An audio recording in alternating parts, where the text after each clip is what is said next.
மூட்டு தேய்மானம் இருக்கிறவங்களுக்கு இருக்கக்கூடிய ஒரு பெரிய கேள்வி என்னன்னு பார்த்தோம்னா, நம்ம வாக்கிங் போகலாமா வேணாமாங்கிறது தான். இந்த மாதிரியான கேள்விகளுக்கு ஒரு பிசியோதெரபிஸ்டோட ஒப்பீனியன் வேணும் அப்படின்னு நினைச்சீங்கன்னா என்னை ஃபாலோ பண்ண மறந்துடாதீங்க.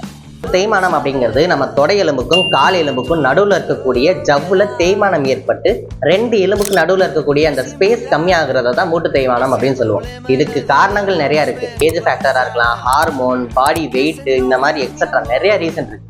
ஆனால் வாக்கிங் நம்ம போகலாமா வேணாமா அப்படின்னு கேட்டிங்கன்னா அதுக்கு முன்னாடி நீங்கள் ஒரு 3 விஷயத்த நோட் பண்ணணும். 1, மூட்டு தேய்மானம் எந்த அளவுக்கு இருக்குது. 2வது, உங்கள் பாடி வெயிட் எப்படி இருக்குது, அதாவது பிஎம்ஐ செக் பண்ணணும். 3வது, அந்த வலியை நீங்கள் எந்த அளவுக்கு எப்படி ஃபீல் பண்ணுறீங்கிறது ரொம்ப முக்கியம். ஃபார் எக்ஸாம்பிள் பார்த்தோம் அப்படின்னா, உங்களுக்கு மூட்டு தேய்மானம் 2nd ஸ்டேஜில் இருக்குது. உங்கள் பிஎம்ஐ அதாவது வெயிட் வந்து கரெக்டாக இருக்குது. உங்களுக்கு பெயின் வந்து நீங்கள் பெருசாக ஃபீல் பண்ணலை, ஒரு மாடரேட்டாக ஃபீல் பண்ணுறீங்க அப்படின்னா நீங்கள் தாராளமாக வாக்கிங் போகலாம். அதே நேரத்தில் சில ஸ்ட்ரென்தனிங் எக்ஸசைஸில் கான்சன்ட்ரேட் பண்ணணும்.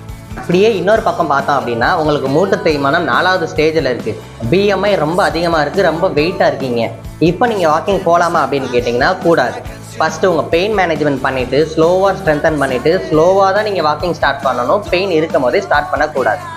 இதை பற்றின கிளாரிட்டி இன்னும் நீங்கள் வேணும்னு நினச்சிங்கன்னா ஸ்க்ரீனில் தெரிகிற நம்பருக்கு கால் பண்ணுங்கள், நான் உங்களுக்கு கைட் பண்ணுறேன். வீடியோ உங்களுக்கு பிடிச்சிருந்துச்சுன்னா லைக் பண்ணிவிட்டு யாருக்கு தேவைப்படும்னு நினைக்கிறீங்களோ அவங்களுக்கு ஷேர் பண்ணுங்கள்.